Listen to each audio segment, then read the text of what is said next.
Tafiditra indrindra ao anatin'ny fampiroboroboana ny sehatry ny fandraharana ny tanora sy ny vehivavy ny hetsika Startupweekend. Tanora 10 hatreto no efa namorona orinasa tao anatin'ity hetsika ity.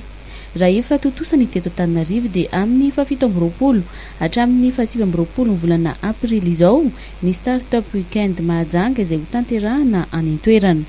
Startupweekend dia ohatran'ny lazaiko teo hoe événement international ilay izy. Natokana ho an'ny olona izay manana hevitra sy hoe hanangana entreprise na koa olona te hanandrana hisehatra ny entrepreneuriat. Mizotra izany dia ao anatin'ny 54 heures format international ihany ohatran'ny ataon'olona ilay rehetra.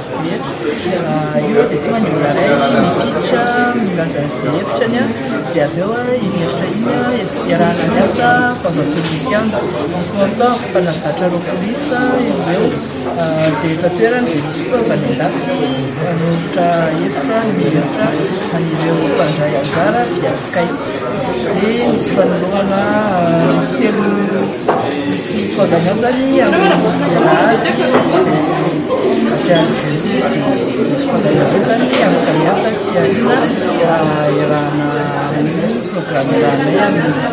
tanora 30 ihany koa ny efa noahin'ny ministeran'ny indostria sy ny fampiroboroboana ny sehatra tsy miankina izay tafiditra indrindra ao anatin'ny tanjon'izy ireo dia ny ampiroborobo ny fandraharana ny tanora sy ny vehivavy.